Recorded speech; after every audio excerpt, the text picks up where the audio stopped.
Bismillahirrahmanirrahim. Permasalahan alga. Apa namanya? Babun jarul Yahudi. Bab tetangga Yahudi. Maksudnya bab berbuat baik kepada tetangga Yahudi. Nah, apa? Assalamualaikum warahmatullahi wabarakatuh. Qala Imam Bukhari rahimahullah, Babu Jarul Yahudi. Hadatsana Abu Nu'aim qala hadatsana Abu Bashir Ibnu Sulaiman Al-Mujahid qala kuntu 'inda Abdullah bin Amr wa gulamuhu yasnahu satan faqala ya gulam idza qara'ta fabda bi jarina al-yahudi faqala rajulun min al-qawm al-yahudi aslahamullah qala inni sami'tu an-nabiyya sallallahu alaihi wasallam yusini bil jar hatta khashina aw ru'ina annahu sayuwarithuhu. Ayo. Imam Bukhari rahimahullah beliau mengatakan haddatsana Abu Nu'aim telah menceritakan kepada kami Abu Nu'aim qala dia berkata haddatsana Bashir bin Sulaiman telah menceritakan kepada kami Bashir bin Sulaiman Al-Mujahid dari Mujahid dan dia seorang tabi'in. Mujahid seorang tabi'in merupakan salah seorang ahli tafsir juga. Kalau kita baca Ibnu Katsir ataupun kitab tafsir yang lain, orang Mujahid banyak banget karena dia termasuk min kalami Ibnu Abbas, termasuk di antara murid-muridnya Ibnu Abbas radhiyallahu anhu. Dan lebih hebatnya lagi Mujahid termasuk di antara kalangan Buddha. Jadi zaman dahulu, sebagaimana sudah saya pernah katakan bahwa di antara para ulama itu tidak semuanya berasal dari orang-orang mulia. Justru di antara para ulama itu dahulu itu kebanyakan berasal dari para budak, kemudian dia dimerdekakan, kemudian dia mempelajari agama, tafaqquh din, yang dengan itu Allah angkat derajatnya. Dan dengan itu Allah angkat derajatnya sehingga mereka menjadi mulia. Padahal mereka kalangan budak. Makanya dalam ilmu hadis itu ada bab yang namanya hadis-hadis yang diriwayatkan oleh para budak. Hadis-hadis yang diriwayatkan oleh para budak. Bahkan Ibnu Qayyim rahimahullah dalam kitab beliau Muqtadal Sa'ad insyaallah beliau mengatakan pelajari ilmu yang dengannya Allah mengangkat derajat para budak berada di derajat para raja, yang dengan ilmu para budak bisa menduduki kedudukan al-muluk para raja. Itu hanya dengan ilmu. Jadi kemuliaan seseorang, derajat seseorang itu tergantung seberapa banyak ilmunya. Dan tidak cukup dengan ilmu, tergantung seberapa banyak dia mengamalkan ilmunya. Karena kalau ilmu tok, maka Allah akan siksa dia. Allah akan siksa dia, Allah akan hinakan dia, Allah akan cela dia. Itu kalau ilmu saja. Jadi harus ada amalnya, ilmu dan amal. Seseorang mulia dengan ilmu ketika diamalkan. Itu perlu digarisbawahi. Seseorang mulia dengan ilmu kapan? Ketika diamalkan. Kalau nggak diamalkan, maka Allah siksa dia. Apa kata Mujahid? Kuntu inda Abdullah bin Amr, suatu ketika aku ada di samping Ibnu Umar radhiyallahu Abdullah bin Amr, bagulamu yasluku syatan, sedangkan anaknya ini sedang yasluku, menguliti syatan, kambing. Berarti Abdullah bin Amr ini habis membeli kambing. Faqala lantas bapaknya anak ini yaitu Abdullah bin Amr, Dia mengatakan, dia bilang, wahai anakku, iya faragta, kalau kamu sudah selesai membenci kambing ini, sudah selesai istilahnya memotong kambing, fabda bijarina Yahud, maka mulailah yang pertama kali untuk memberikannya kepada tetangga kita yang Yahudi. Karena mungkin barangkali tetangga Yahudi ini berada di samping rumahnya Abdullah bin Amr, sehingga Abdullah bin Amr menyuruh anaknya untuk memulai kepada si tetangga Yahudi. Atau mungkin Abdullah bin Amr ingin menunjukkan keindahan Islam kepada si Yahudi dengan bentuk keindahan akhlak, sehingga lebih diutamakan yang Yahudi. Yang jelas di sana ada kemaslahatan. Faqala rajulun, kemudian ada seseorang yang ketuk dari suatu kaum. Dia kaget mendengar jawabannya Abdullah bin Amr. Banyak orang Islam yang dimulai Yahudi dulu. Kami banyak tanda Islam tapi yang dimulai oleh Yahudi dulu. Maka dia tanya, al-Yahudi aslakamullah, apakah Yahudi? Kenapa Yahudi dulu? Aslakamullah, semoga Allah memperbaiki keadaanmu. Ini doa macam-macam. Jadi doa itu banyak. Tidak cuma jazakumullah khairan, tidak cuma barakallahu fikum. Bisa juga kita mendoakan aslahat Allah, semoga Allah memperbaiki kehidupanmu, memperbaiki keadaanmu, apa saja dia, dari istrinya atau anaknya terserah. Atau mungkin assalamualaikum, atau mungkin hafizakallah, boleh. Gak harus barakallahu fikum ketika mendoakan orang. Lalu apa kata Abdullah bin Amr? Dia menunjukkan alasannya kenapa kok dia mengutamakan Yahudi dulu. Nah ini sami'tu Nabi sallallahu alaihi wasallam yusi bil jari. Sesungguhnya aku pernah mendengar Nabi alaihi wasallam berwasiat tentang tetangga. Nah, berarti kemungkinan Yahudi ini tetangganya Abdullah bin Amr kemungkinan. Hatta khashina aw ru'ina annahu sayuwarrithuhu, sampai kami khawatir bahwasannya Jibril, sampai kami khawatir bahwasannya annahu Nabi sallallahu alaihi wasallam sayuwarrithuhu, akan mewarisinya.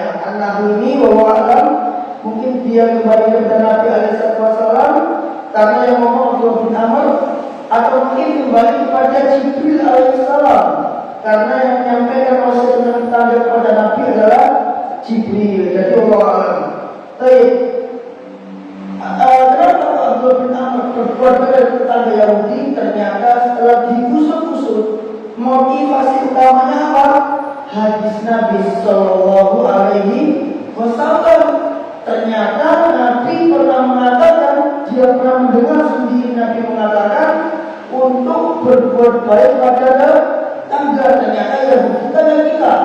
Makanya dia mengatakan, wahai bulan, kalau kamu sudah selesai, fabda bijarina Yahud, hendaklah kamu mulai dari tetangga kita yang Yahudi.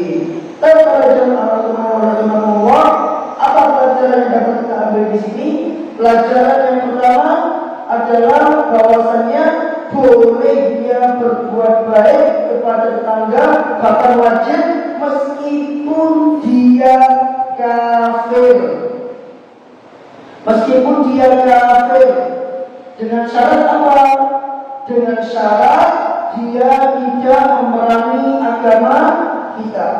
Jadi kalau kita punya tetangga yang Nasrani, yang Kristen, tapi dia baik sama orang lain, baik sama kita, boleh kita berbuat baik sama dia.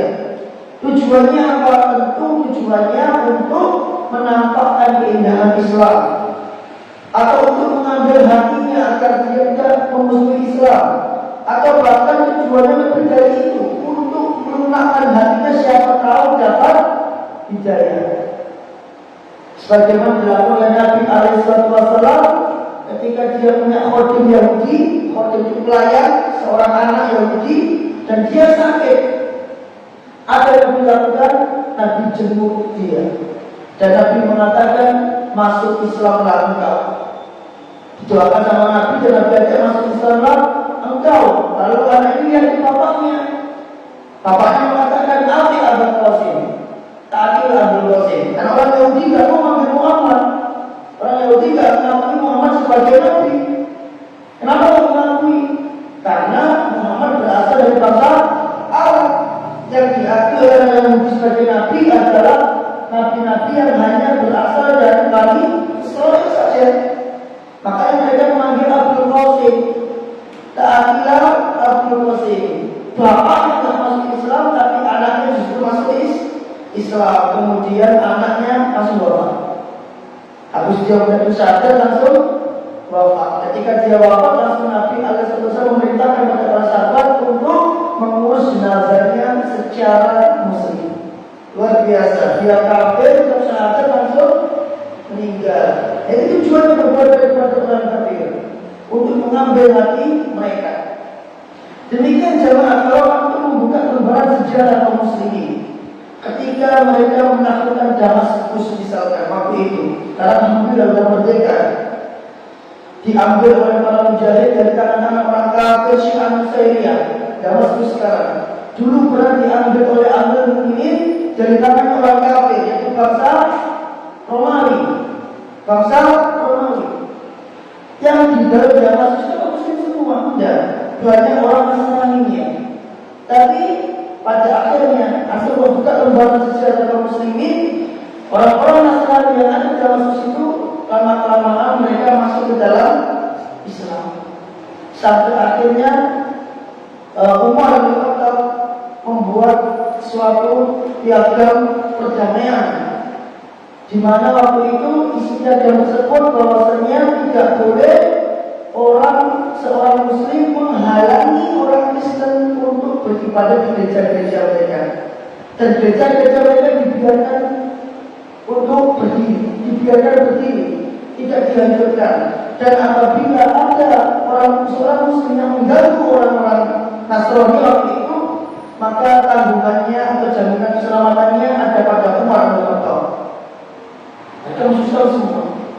Jangan agama. Kemudian juga ketika mereka menaklukkan Spanyol, Andalusia, yang awalnya Andalusia bukan berbahasa Arab, sampai akhirnya dia menjadi negeri yang penduduknya bisa bahasa Arab semua. Karena orang-orang Arab Muslim waktu itu ketika di Andalusia mereka bercakap bahasa Arab, mereka menyebarkan Islam dan mereka juga menunjukkan akalnya yang luar biasa. Sampai akhirnya Andalusia yang awalnya campur baur antara Nasrani dengan kaum muslimin sampai akhirnya menjadi Islam semua. Nah ini tujuan untuk berbuat baik kepada orang kafir. Nah ini juga boleh. Tanda kita kafir pun berbuat baik selama tidak memerangi agama kita atau musyrik. Detailnya apa? Surat Al-Mumtahanah ayat berapa? Coba saya ayatnya ya. Yang jelas bagian kiri sebelah atas Mumtahanah surat ketiga 728 setelah surat Al-Hasyr. Ayatnya nomor 8. Ayat ke-8, la yanhaakumullahu 'anil ladzina lam yuqatilukum fid-din wa lam yukhrijukum min diyarikum an tabarruhum wa tuqsitu ilaihim. Allah tidak melarang kalian berbuat baik kepada orang-orang yang tidak memerangi kalian dan tidak mengusir kalian dari negeri kalian, dan Allah juga tidak melarang kalian untuk berbuat adil kepada mereka. Bahkan wajib hukumnya, bahkan wajib. Yang pertama. Terus yang kedua, ini yang paling penting dan paling penting. Faedah yang kedua adalah bahwasanya para salaf, khususnya para sahabat dan ulama setelah mereka, adalah orang-orang yang senantiasa mengamalkan ilmu mereka. Saya ulangi lagi, para salaf dan orang-orang setelah mereka, para sahabat khususnya dan para ulama setelah mereka, adalah orang-orang yang senantiasa mengamalkan ilmu mereka. Senantiasa mengamalkan ilmu mereka. Karena kalau diamalkan mereka berdosa. Makanya mereka mengatakan sesungguhnya ilmu itu ibarat harta. Semakin bertambah harta, semakin bertambah pula zakatnya. Demikian juga dengan ilmu.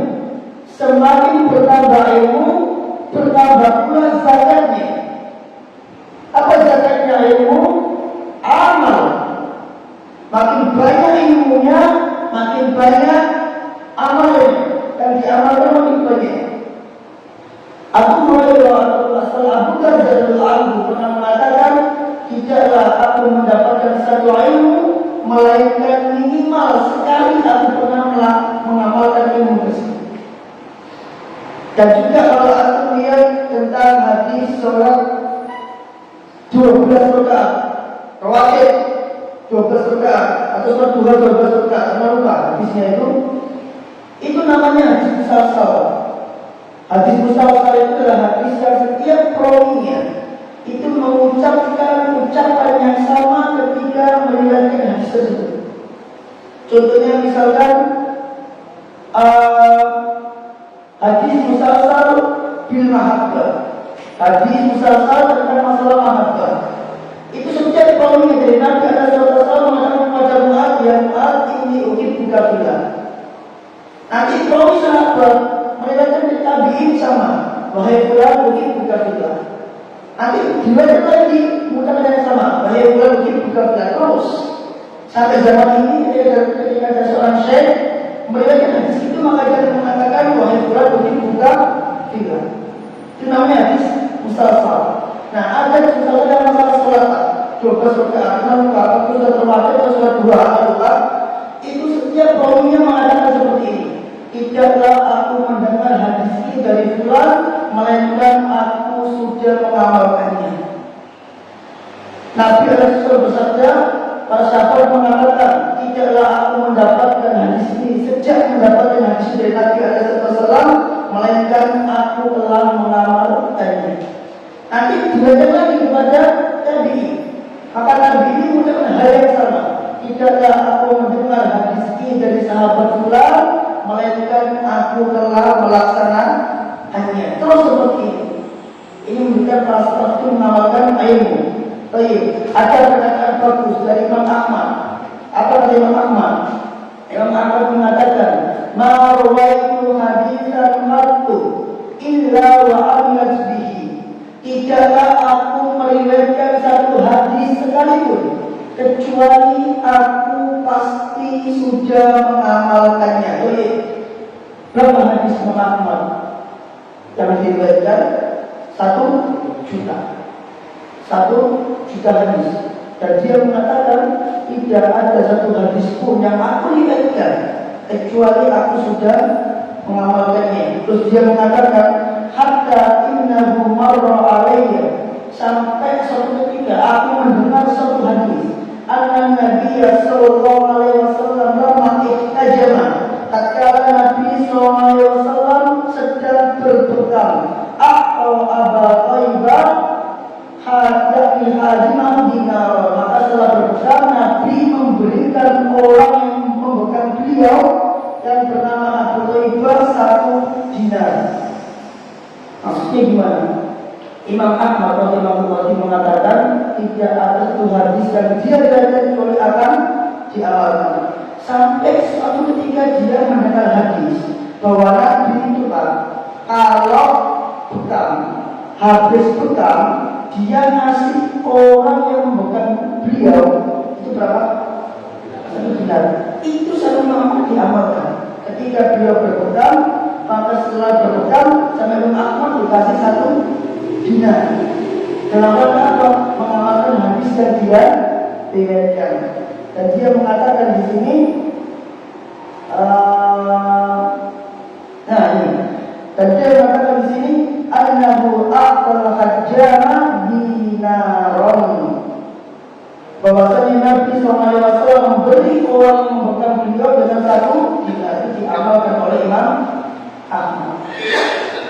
Ini adalah ucapan Imam Ahmad. Para sahabat yang ditanya, pasti mengamalkan sunnah Nabi SAW. Dan hadis 2128 ini buktinya. Dan Imam Ahmad juga mengabari mereka seperti itu. Dan ada lagi yang paling bagus, ucapan paling bagus. Ini kalau antum ingin melihat hal-hal seperti ini, itu antum baca kitabnya Al-Khatib Al-Imam Al-Ajuri. Beliau punya kitab namanya Iqtida'ul Ilmi Al-Amal, yaitu mengikutkan ilmu dengan amal. Di situ beliau menyebutkan banyak riwayat tentang keutamaan beramal setelah berilmu. Keutamaan beramal setelah berilmu. Jeleknya orang baca Quran dan mengamalkan itu sudah dikatakan. Sampai di malam saya menemukan ucapan itu di kitab itu, ucapannya Imam Malik. Imam Malik mengatakan, Innal alim, sesungguhnya seorang alim, seorang ulama, seorang kiai, seorang guru, seorang ustaz, idza lam ya'mal bi ilmihi, ketika dia tidak mengamalkan ilmunya, orang tua yang dia tidak mengamalkan ilmunya, guru yang dia tidak mengamalkan ilmunya, kiai yang dia tidak mengamalkan ilmunya, ustaz yang dia tidak mengamalkan ilmunya, apa yang terjadi? Zallat mau'idatuhu al-qulub. Maka nasihat-nasihat yang dia sampaikan itu enggak akan berbekas di hati manusia. Ayo kita ceramah begini Pak. Ini enggak hanya masalah logika. Enggak hanya berbicara masalah keahlian. Tapi ceramah begini itu juga berbicara masalah kedekatan si penceramah dengan Allah. Makin jauh dia dari Allah, meskipun metodenya bagus, bahasanya bagus, diksinya luar biasa, tapi kalau dia jauh dari Allah, apa yang dia sampaikan ini nggak akan ada bekasnya di hati. Itu hanya dirasakan oleh penceramah, hanya dirasakan oleh dai. Makanya dai itu juga banyak istighfar. Kalau seorang dai, katanya Imam Malik rahimahullah, dia tidak mengamalkan ilmunya, berarti dia banyak dosa. Maka nasihatnya itu tidak akan berbekas di hati manusia. Kama yazilul qadru an-sahaba, sebagaimana hilangnya tetesan embun di atas batu. Embun itu kalau tetes ke batu, dia langsung turun, Pak. Dia tidak akan benang di sini, langsung turun, tidak ada bekasnya, jadi kering. Netes, turun, kering. Itu yang terjadi pada nasihat ketika si pemberi nasihat tidak mengamalkan ilmu. Berarti kuncinya gimana caranya kalau kita nasihati anak kita bisa didengar. Kalau kita sebagai guru nasihati murid kita bisa ditiru. Kalau sebagai dai, khotib, aku tidak merasakan Pak. Khotib itu Pak, anak ceramahnya, anak udah berapi-api. Tapi Allah itu memberikan rasa yang berbeda kepada khotib dengan rasa yang berbeda kepada pendengar. Bagi pendengar, khotib itu benar. Tapi bagi khotib beda. Bagi khotib Allah berikan rasa apa yang kau sampaikan itu kayak kental, kayak bosan ini. Seakan-akan jamaah itu bosan gitu. Itu rasa dia khotib. Padahal kalau seandainya kita tanya pendengarnya, jamaahnya mengatakan biasa saja. Tapi bagi khotib itu nggak biasa. Ada yang beda, ada yang aneh, ada yang nggak enak rasanya. Udah berapi-api kok, ada yang ganjil ya. Nah itu yang namanya tadi yang saya katakan. Itu hukuman Allah bagi seorang dai seperti itu. Ya, udah ceramahnya berapi-api, yang hadir tidur semua itu maksudnya bagi sisi jamaah tidurnya nggak masalah, tidak capek. Tapi bagi khotib itu beda. Bagi khotib, bagi ustaz, bagi dai, bagi guru, ketika dia terangkan macam itu beda rasanya. Terangkan ini, jadi Allah kasih rasa yang beda. Bagi justru ada ustaz, ada guru yang dia nggak berapi-api Pak. Dia biasa yang ini biasa Bagi kita, bagi sebagai orang bosan ini. Tapi mungkin karena dia dekat sama Allah, dia jadikan jamaahnya itu lihat, dia jadikan jamaahnya itu paham, dan dia jadikan jamaahnya itu senang sama dia. Padahal penyampaiannya dia tapi ada guru atau ustaz yang sampainya berapi-api. Tapi karena dia tidak dekat sama Allah, dia jadikan Allah jadikan sebuah rasa di dalam hatinya itu rasa yang aneh, yang berbeda. Kok seakan-akan yang aku sampaikan ini tidak diterima oleh muridku? Kok seakan-akan yang aku sampaikan ini kok mental? Kok seakan-akan yang aku sampaikan ini kok justru membuat murid-murid itu bosan? Itu yang dirasakan oleh si dai. Nah, aku kalau memberi nasihat kepada orang lain itu akan aku rasakan yang seperti itu. Kapan? Manakala antum pertama tidak mengamalkan ilmunya aku, yang kedua antum jauh dari Allah. Jadi kuncinya kalau kita ingin didengar oleh orang lain, apalagi seorang dai begini, kalau ingin didengar oleh orang lain dan dijadikan apa yang disampaikan itu berbekas ke orang lain, itu kuncinya adalah si dai ini. Itu nggak cuma dalam retorika, tapi dia harus banyak istighfar. Karena ketika dia banyak istighfar, dia nggak pernah maksiat. Meskipun dia nggak berapi-api, jadikan pendengarnya itu senang sama dia. Karena hati saya pegang, hati saya pegang Allah. Jadi bukan kita yang ngatur, Allah yang ngatur. Ketika dekat sama Allah, jadikan hati pendengarnya itu senang. Ketika jauh dari Allah, jadikan hati pendengarnya itu bosan. Gak enak sih, bosan. Padahal dari sisi pendengar itu biasa saja. Tapi dari sisi dai itu ada yang aneh. Itu perasaannya dia provokasi di dalam hatinya si dai. Paham juga ya? Nah, ini penting cara memahami. Kalau seorang alim dia tidak mempraktekkan amal, tidak mempraktekkan ilmunya, maka kalau jadikan nasihat dia itu tidak berbekas di hati manusia, seperti embun yang menetes di batu, seperti hilangnya embun yang menetes di batu. Itu pada yang paling penting. Masalah mengamalkan ilmu. Ada lagi yang bagus Pak, ucapan para sahabat. Di antaranya adalah ucapan Ibunda Aisyah kepada seorang pemuda yang belajar sama dia. Ibunda Aisyah mengatakan, apakah setelah engkau mendengar hadis dariku, engkau mengamalkan hadis ini? Dia mengatakan, Ibunda Aisyah mengatakan, apakah kemarin ketika engkau mendengar hadis dariku, engkau sudah amalkan? Engkau sudah amalkan? Ternyata dia mengatakan, la Allah, belum mengamalkan. Kalau kau belum amalkan, kenapa kau minta lagi hadisnya? Harusnya kemarin yang kau dapat darimu, dari Aisyah, diamalkan dulu, baru minta lagi. Itu bagus. Limada istakharta hujajun anillahi ta'ala. Kenapa kau justru memperbanyak hujah di hadapan Allah Ta'ala yang justru akan mencelakakanmu? Kenapa mencelakakan? Karena dia mencari ilmu dan dia belum amalkan ilmu. Nah, hadis berikutnya, babul karom, bab kemuliaan. Nah, ini juga bagus lah, tentang orang-orang, ciri-ciri orang-orang yang mulia. Nah,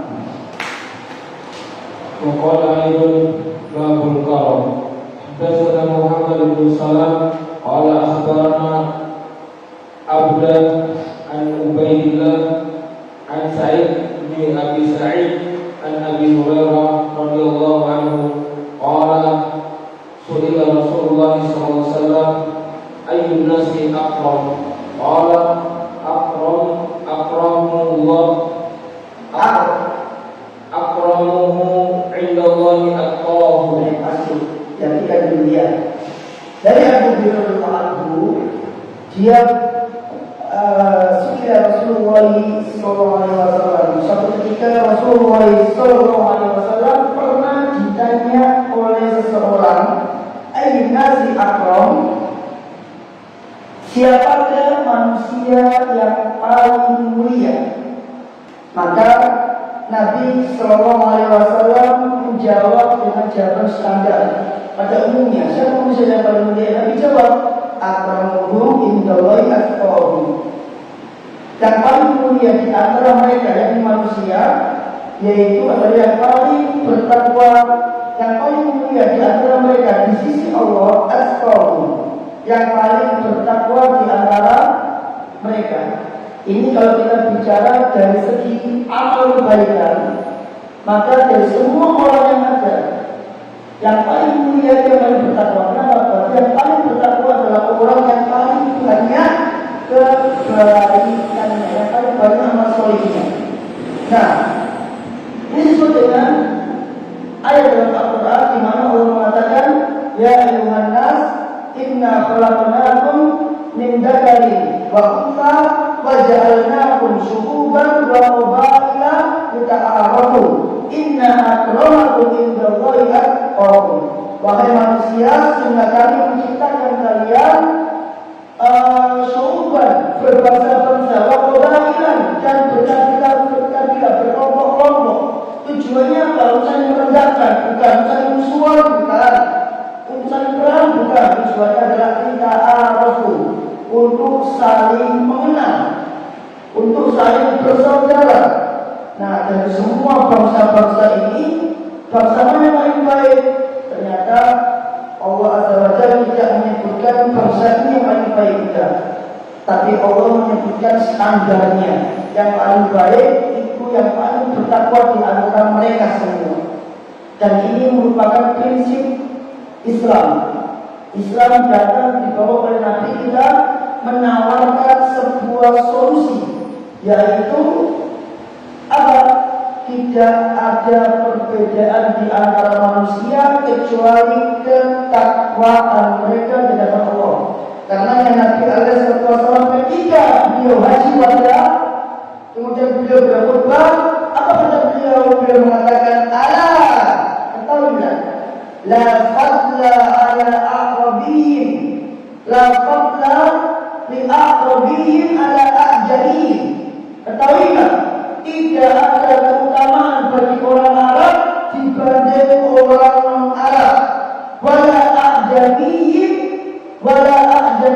ala a'rabi, dan tidak ada keutamaan bagi orang Ajam dibanding orang Arab. Wala ahmar ala aswad, dan orang yang berkulit merah tidak ada keutamaan bagi mereka dibanding orang yang berkulit hitam.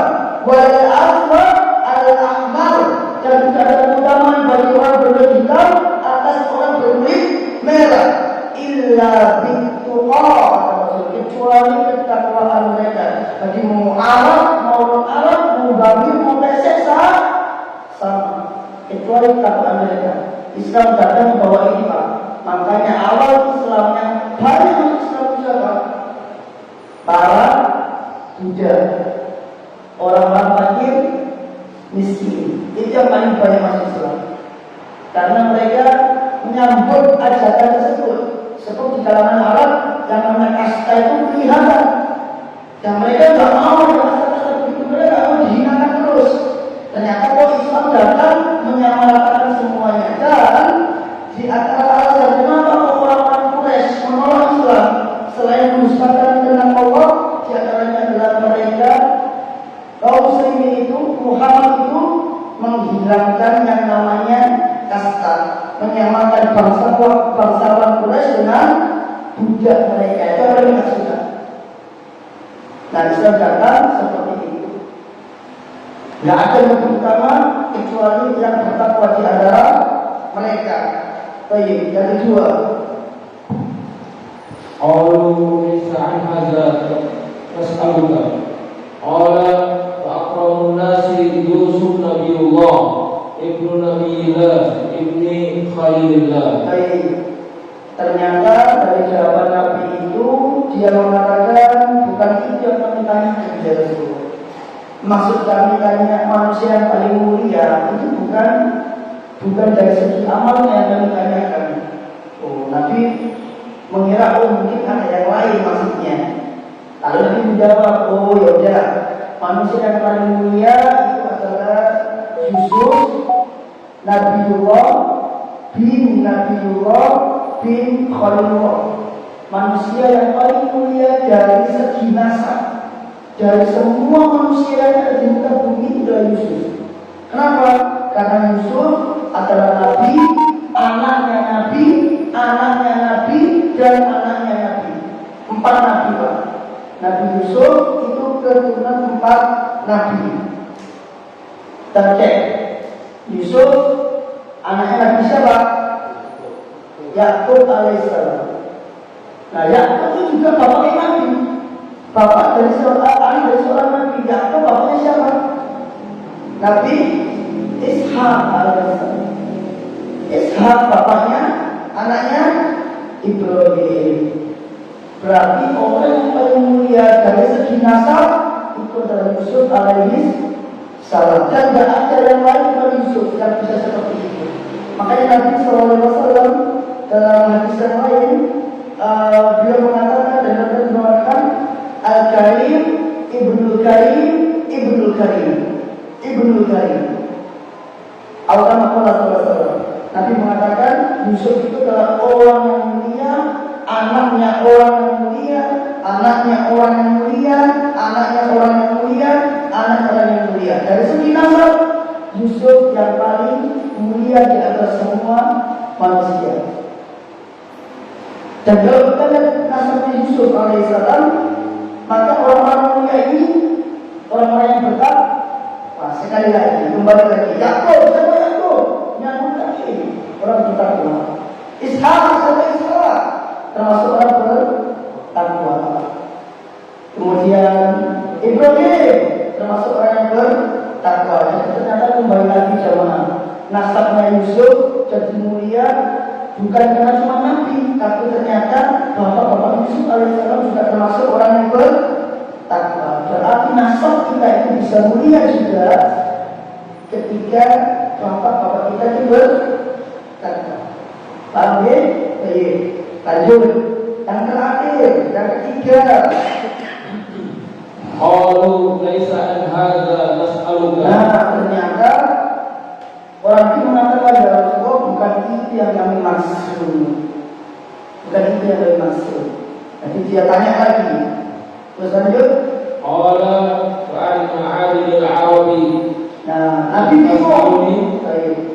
Kalau Nabi bingung apa yang dia maksud. Maka Nabi tanya balik, dikonfirmasi sama Nabi maksudnya apa yang kau maksud itu adalah manusia yang paling mulia di kalangan bangsa Arab. Yang kau tanyakan di kalangan bangsa Arab yang paling mulia. Lanjut. Ternyata dia baru menjawab, iya wahai Rasulullah. Di kalangan bangsa Arab itu banyak kabilah-kabilah nih.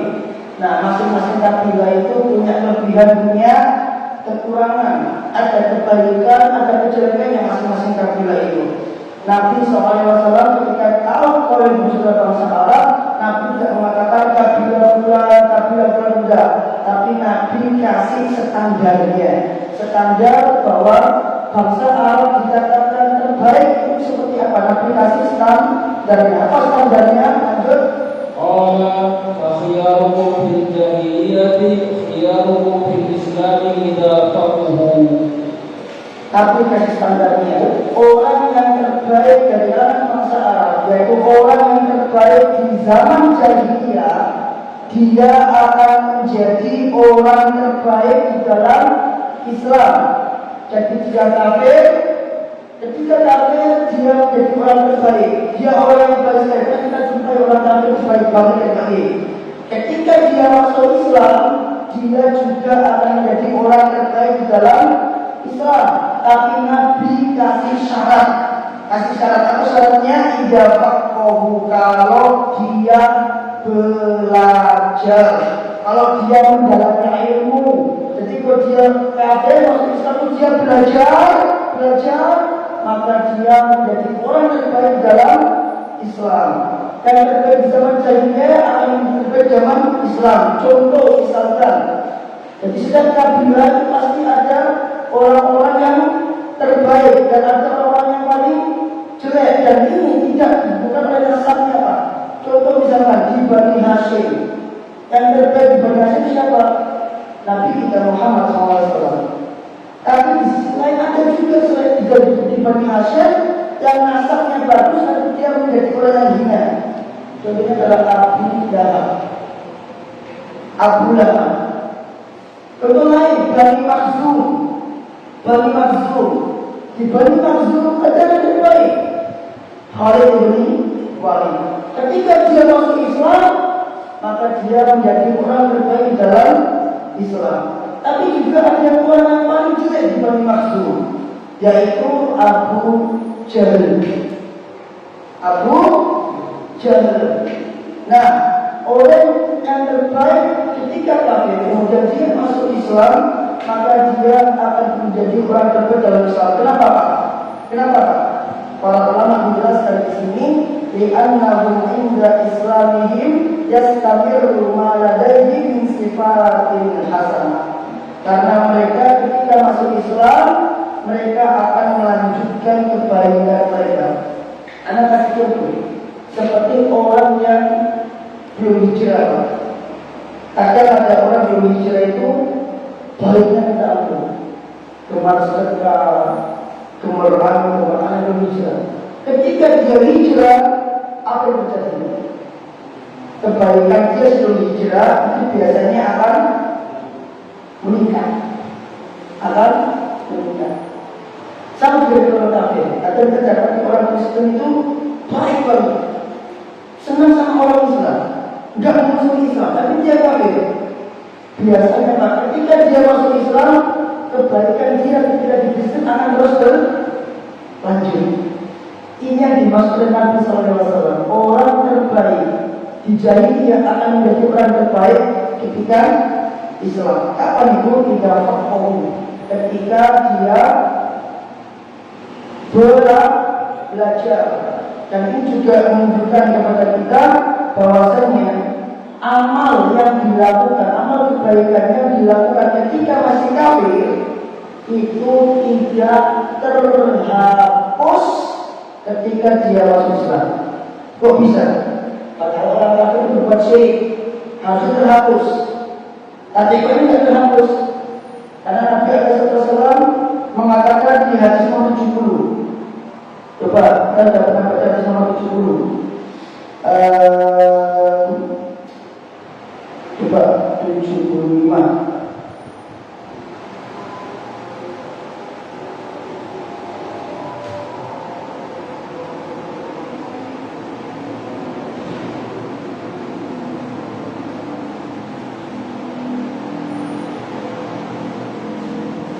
Nah ini pas. Nabi mengatakan tentang orang yang bertanya kepada Nabi.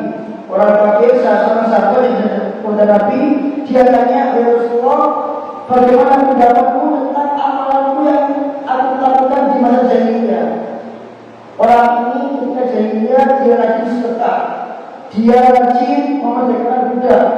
Setiap kali memerdekakan budak yang dimerdekakan 100 orang. Setiap kali sedekah yang dia sedekahkan 100 ekor unta. Nah, setelah dia masuk Islam, dia tanya sama Nabi, bagaimana status kebaikan yang aku lakukan di masa jahiliyah? Apa kata Nabi? Aslamta ala maslama min khairin.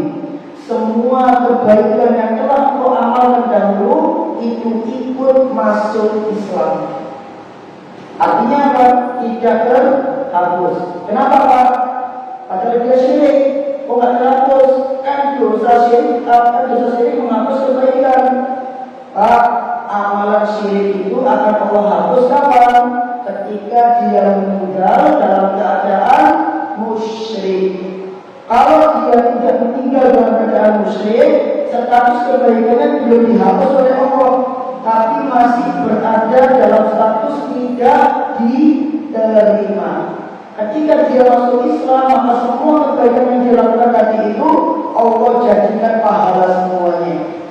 Makanya orang yang paling baik di zaman jahiliyah akan menjadi orang yang paling baik ketika masuk Islam. Yang lain belum beramal, dia juga namanya banyak pahala. Karena Allah jadikan semua kebaikan yang zaman dahulu itu berubah menjadi pahala ketika dia masuk Islam. Nah, barangkali Allah alam amal kebaikan pada zaman sebelum hijrah, bisa jadi Allah jadikan pahala semua setelah mendengar sekarang meninggalkan sunnah. Bisa jadi karena Allah nggak menghapus amal kebaikan tersebut, tapi justru Allah malah merubah semua kebaikan itu menjadi pahala. Berarti ditanya, kenapa kalau Allah tidak menghapus amal kebaikan ketika dia masih kafir? Jawabannya apa? Halo? Karena Allah akan menghapus amal kebaikan seseorang ketika dia meninggal dalam keadaan syirik. Kalau dia tidak meninggal dalam keadaan syirik, meskipun dia melakukan syirik, tapi dia berbuat baik, itu tidak Allah hapus. Cuma Allah tidak menerima. Kok ternyata dia masuk Islam, dia tobat dari syiriknya, maka semua kebaikan yang Allah terima itu statusnya berubah menjadi makbul, diterima. Ini termasuk baiknya Islam, baiknya Allah Azza wa Jalla. Meskipun dia berbuat syirik, tapi kalau dia tobat, ternyata semua kebaikan tadi itu langsung dibayar kontan sama Allah, langsung dirubah jadi kebaikan. Sebenarnya banyak faedah di hadis yang terakhir ini jamaah. Oh ya, terakhir faedah yang paling penting adalah dari hadis yang terakhir tadi itu menunjukkan kepada kita bahwa kesabaran Nabi SAW. Meskipun orang yang tadi itu nggak paham, Nabi tetap sabar meladeni. Dari sisi guru, dari sisi dai, dia harus sabar sama jamaahnya. Nggak boleh dai itu putus asa, nggak boleh dai itu mantul sama jamaah. Contoh misalkan ada seorang dai yang misi, jamaahnya nggak hadir, nggak ada yang hadir jamaahnya, dia nggak boleh mantul sama jamaahnya. Ini jamaahnya kurang adab bisa Ustaz ini, karena udah datang dia nggak datang, nggak boleh. Tapi dia harus malah sama siapa? Sama dirinya sendiri. Kenapa? Loh, bisa jadi jamaah itu nggak yakin karena kamu ada wasiat sama Allah. Paham? Ya, ada guru ngajarin muridnya nganggur, gurunya mantul sama muridnya, langsung menjustifikasi ini murid kurang ajar sama guru ini. Ya, secara hitungan kertas nggak ada salahnya, ya, tapi dia harusnya ada saja yang diprioritaskan. Apa yang menyebabkan murid tersebut kurang ajar? Dia introspeksi, mungkin kamu kurang istighfarnya sama Allah. Nah, Nabi SAW ketika orang tanya lagi, Nabi nggak malu, kamu kan debat saya, dia. Nabi dijawab, sama Nabi dijawab. Barangkali Nabi nggak paham maksud pertanyaannya. Dari sisi murid, dari sisi jamaah, nggak boleh kita ngejar itu nggak boleh. Tapi dari sisi ustaz, dari sisi guru itu boleh. Karena dia bakal mendengarkan dan akan menjawab apa yang dia inginkan. Dan sifatnya para sahabat yang saya terakhir tadi adalah para sahabat itu sifat mereka adalah mereka itu bertanya sama Nabi dan mereka belum mendapatkan jawaban yang sesuai yang mereka mau, maka mereka akan terus bertanya sampai jelas. Jadi panjenengan kalau kajian tanya sama ustaz buat kertas ya, dijawab sama ustaznya kok kan jelas, tanya lagi sama ustaznya ketika selesai kajian. Jangan pas kajian, tapi habis waktunya. Habis kajian, jangan ustaznya, ustaz apa, ustaz belum paham maksudnya apa. Karena barangkali si penanya maksudnya A, tapi ustaznya memahaminya B. Nah, para sahabat itu sifatnya seperti itu. Kalau mereka nggak jelas tanya, mereka tanya terus, kejar terus kepada Nabi SAW. Sampai akhirnya Nabi memberikan kejelasan bahwa orang yang mulia dan yang paling mulia yaitu orang yang mulia takwanya, mulia nasabnya, plus mulia ketika di zaman jahiliyah. Ketika dia menggabungkan semua itu, maka dia menjadi orang yang paling mulia. Pagi, namun ala bisawab, monggo yang bertanya satu pertanyaan, silakan Pak Ketua.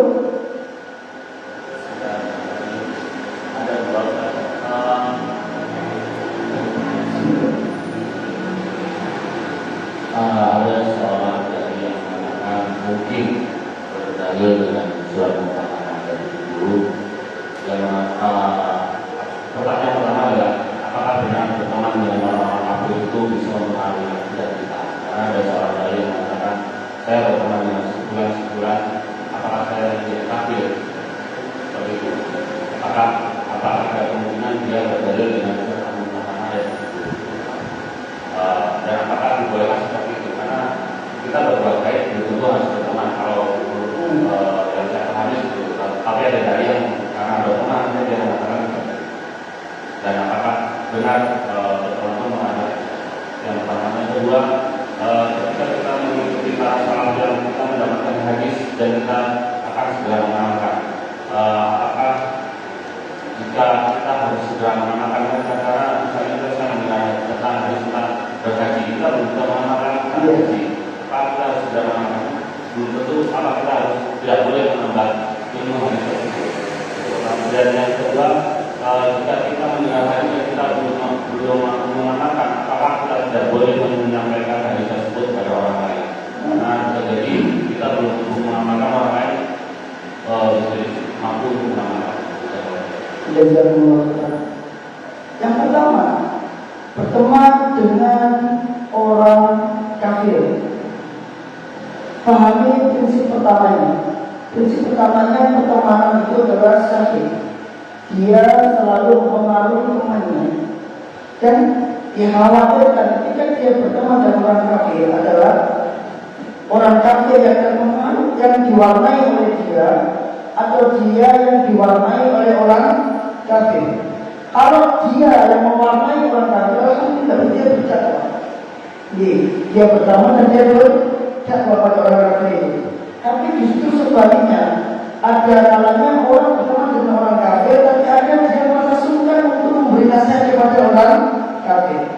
Dan Nabi SAW, Nabi saya katakan, beliau memiliki pembantu seorang Yahudi. Berarti dia dekat dengan orang Yahudi. Gitu. Tapi Nabi SAW itu tujuannya adalah satu, berdakwah kepada orang Yahudi tersebut. Jadi, kalau mau dikatakan kita berteman dengan orang kafir, kalau mau dikasih syarat, kita kasih syarat. Yang pertama, kamu harus kuat akidahnya. Dan kedua, kamu berteman tujuannya berdakwah. Tujuannya berdakwah. Karena dilarang oleh Allah itu bukan bertemannya, tapi dilarang oleh Allah adalah menjadikan dia sebagai teman dekat, sehingga tidak akan mempengaruhi dirimu. Kalau dia itu berdakwah, maka boleh silakan berteman dengan dia untuk mendakwai dia selama dia yakin aman dari syubhat-syubhat atau pengafiran tersebut. Makanya dia harus dibekali dengan keimanan yang kuat. Tapi kalau ternyata dia tidak aman dengan keimanan tersebut, dia tidak aman dengan akidah dia merasa khawatir dan dia merasa justru nanti kalau aku sama dia malah terpengaruh dengan dia, maka jangan berteman dengan dia. Jangan berteman sama dia, jangan berhubungan dengan dia, karena itu akan diwarnai. Karena asal hubungan teman itu adalah menarik. Anak di lingkungan aku berteman dengan banyak orang, dengan orang Hindu iya, dengan Buddha iya, dengan orang kafir juga iya. Tapi masing-masing istilahnya untuk beragama dan agama sendiri, dan agamaku sendiri. Tapi pada hal yang sifatnya muamalah ada nasihat di situ. Tapi dalam hal yang sifatnya prinsip, ya kita menjaga hal itu seperti agama. Kita tidak bisa langsung frontal masuk Islam, tidak bisa. Karena zaman sudah berbeda. Sekiranya kita sekedar muamalah, maka kita berteman hanya sekedar muamalah. Tapi untuk menjadikan dia kanan kali, ini jangan. Apa bedanya Pak? Kalau menjadikan dia kanan kali, itu hanya curhat ke dia, minta tolong ke dia juga, dan lain sebagainya. Apa-apa dia, ini kawan dekat, jangan berbahaya. Nanti akan muncul anggapan ternyata orang yang kafir itu lebih baik dibanding orang yang Islam. Saya minta tolong ke teman-teman saya yang Islam, dia bantu saya. Giliran saya minta tolong ke teman saya yang kafir, dia bantu saya. Ternyata orang kafir itu lebih baik. Anggapan begitu saja sudah berbahaya. Jangan dikhawatirkan. Tapi kalau kita bermuamalah, bermuamalah ngobrol biasa, ya tidak ada masalah insya Allah. Tidak ada masalah. Apa kita di kantor, teman kita Saya oke, tidak ada masalah insya Allah. Selama tidak menjadikan dia teman, itu insya Allah tidak ada masalah. Kemudian ayat kedua, ini adalah pertanyaan yang dilontarkan ke saya di waktu SMA, kakak kelas saya. Di SMA itu kan ada organisasi Islam biasa. Di situ sudah dapat kesempatan. Ada berbagai macam golongan di situ. Dia tanya ke saya, kalau ibu ngamalkan, kalau ilmu itu diamalkan, itu kan kita nyampaikan ilmunya. Terus kan kita tidak mungkin bisa mengamalkan semua ilmu. Kalau kita tidak mengamalkan semua ilmu kita, berarti kita masuk dalam ayat ya inna amanu wa taquluna malah taquluna ada yang beriman engkau mengatakan sesuatu yang tidak engkau lakukan. Berarti mending kita tunggu melakukan baru kita mendakwakan. Kan begitu, sebenarnya begitu. Ternyata jawabannya tidak begitu. Jawabannya adalah prinsipnya yang pertama adalah praktekkan apa yang engkau dapat dari kitab Allah, dari sunnah Nabi SAW, meskipun hanya sekali. Itu prinsipnya. Itu prinsipnya. Yang kedua, ternyata tidak semua yang kita dapatkan dari ilmu itu bisa langsung dipraktekkan. Tidak semua yang dapat dari ilmu bisa langsung dipraktekkan. Kita dapat ilmu jihad, tidak. Ini kita dapat ilmu dalam langsung nikah lagi, tidak bisa. Ya, tapi ilmu yang kita dapatkan sekiranya bisa dipraktekkan, praktekkan. Yang sekiranya tidak bisa dipraktekkan, tidak bisa dipraktekkan. Tunggu nanti dulu. Tunggu nanti dulu, seperti itu. Jadi apa yang bisa dipraktekkan, dipraktekkan. Berarti intinya amal itu menuntut apa? Makanya Nabi mengatakan dalam hadis itu, semua yang aku perintahkan kepada kalian, fa'alu mastata'tum. Fa'malu mastata'tum.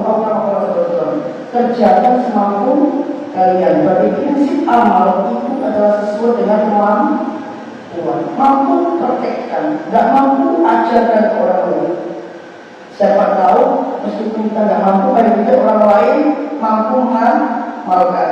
Karena kalau menunggu mengamalkan dulu dan tidak diajarkan, nanti hadis ini akan hilang lama-lama. Ilmu akan hilang karena tidak ada yang mengamalkan lagi nanti. Karena menunggu praktek dulu. Misalkan tentang masalah apa dulunya misalkan? Apa dulunya? Contoh masjid semua orang bisa praktek. Apa dulunya yang kita nggak bisa praktek, tapi orang lain bisa praktek. Contoh simpel, menghafal Quran. Kita nggak bisa praktek menghafal Quran, tapi kita ajarkan ke anak kita, ayo hafalkan Quran. Gitu kan? Apa kita berdosa menyuruh anak kita pada kita yang mati? Tidak juga. Karena kita tidak mampu masalahnya. Tapi kalau kita mampu dan kita nggak praktekin yang masalah, tahu gitu? Kita mampu dan kita nggak praktek. Contoh, seorang alim, dia mengetahui banyak ilmu, dia lebih paham dari jamaah mana haram mana halal dibanding jamaah. Maka harusnya alim ini maksiatnya lebih sedikit dibanding jamaah. Harusnya karena dia lebih paham tentang Allah dibanding jamaahnya. Sebab jamaahnya menunggu ilmu dari dia. Dia mengajarkan ilmunya, Allah itu begini. Dia lebih paham daripada jamaahnya. Tapi ternyata ada Allah justru si alim ini maksiatnya lebih banyak dibanding jamaah. Maka tidak ada pertanyaan yang ditanyakan kecuali kamu punya ilmu apa yang sudah kau amalkan. Karena punya banyak ilmu, kok justru dosamu lebih banyak dibanding orang yang kamu ajarkan. Nah ini tentu seperti itu. Kalau kita mau dan kita tidak amalkan, ini yang repot. Kali, makanya prinsip alim itu ada. Seorang alim kata ketika dia menasihati, prinsipnya adalah dia harus menjadi orang pertama yang melakukan nasihat tersebut. Dia nggak boleh menjadi orang pertama yang menasihati, tapi dia menjadi orang pertama yang melanggar nasihatnya. Dia lainnya. Kalau ini, kita suruh anak kita sholat waktu. Ayo bangun sholat waktu. Maka kita harus menjadi orang pertama yang harus tepat waktu juga. Kita mampu enggak? Mampu kan? Tapi kalau begini beda kita dapat. Ayo sholat. Dia dulu anaknya sholat, tapi dia sendiri juga tidak sholat. Ini beda. Dia mampu untuk sholat, tapi dia nanti dulu. Aku tidak sholat, tapi sekejap. Tapi kamu sholat dulu, nanti baru masuk ke dalam ancaman. Kan dia mampu melakukan, tapi dia tidak lakukan. Beda kalau kita mampu begitu. Jadi, kalau dia mampu lakukan meskipun cuma sekali, itu kata Pak Dokter.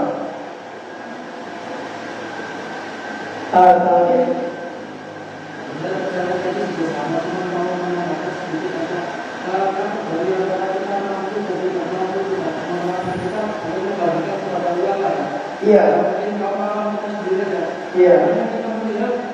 Dia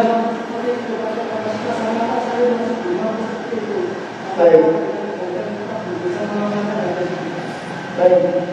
Satu prinsip lagi dari beramal itu adanya usaha, adanya tekad dan niat untuk mengamalkan. Nah, kalau niatnya tidak ada, gimana mau merealisasikan? Itu nih. Contoh sholat malam. Semua di antara kita paham keutamaan sholat malam, paham bagaimana hebatnya, dahsyatnya sholat malam, doanya sholat malam paham semua. Bagaimana Allah memberi orang sholat malam itu doa-doa yang mustajabah atau kebaikan di akhirat untuk orang yang masih sholat malam. Kita paham itu. Betapa banyak dari yang paham, tapi kita tidak bangun sholat malam. Kita mungkin beralasan saya nggak mampu sholat malam besar. Maka ditanya, kamu udah niat belum? Udah bertekad belum sholat malam? Beda berbeda antara orang yang nggak mampu dan punya tekad dan orang nggak mampu dan tidak punya tekad. Karena istilah nggak mampu itu kadang-kadang dijadikan kambing hitam sebagai alasan untuk tidak melakukan.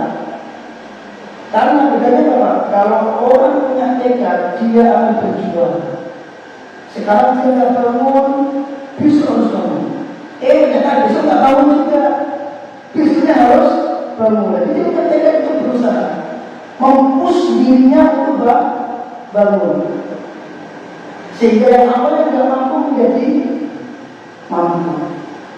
Tapi kalau orang nggak punya tekad untuk mengamalkan, dia nggak bisa bertahan dengan nggak mampu. Orang dikatakan nggak mampu karena apa? Setelah berjuang, setelah mencoba. Ya kalau belum mencoba bilang nggak mampu, ya bukan nggak mampu namanya. Tapi malas. Contoh gampang. Khatam rutin kan baca Quran sehari 1 halaman. Mudah atau susah? Mudah.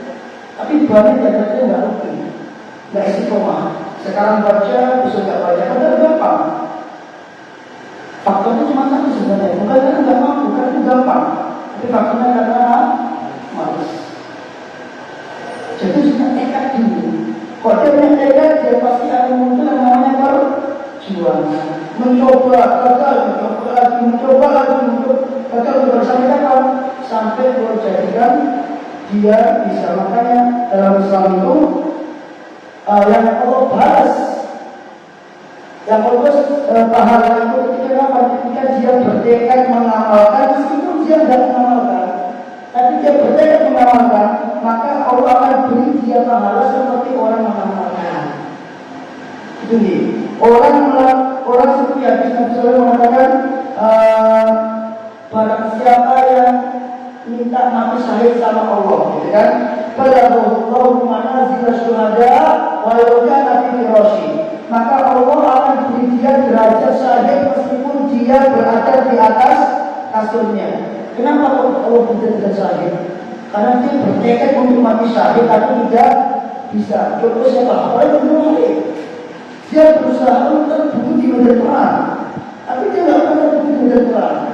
Tapi Allah tetap beri dia syahid di atas tempat tidurnya. Itu. Ya, tahu nih. Jadi ada tekad dulu. Lalu dengan apa sudah mampu nggak mampu tekad? Kalau dia nggak mampu karena tekad, tahu pasti dia paham. Tapi kalau dia nggak mampu karena nggak ada tekadnya, gimana dia mau bisa nggak mencoba? Kadang-kadang kalau kita jadi anak kan begini, coba dulu, jangan nyerah dulu. Nah, kalau dia udah mencoba dan dia nggak mampu, baru dikatakan tidak mampu. Tapi itu tidak berpahala. Tapi kalau coba dulu, ini bukan nggak mampu, tapi tidak mampu. Amin. Alhamdulillah, asyhadu an la ilaha illa anta, astaghfiruka wa atubu ilaik. Assalamualaikum.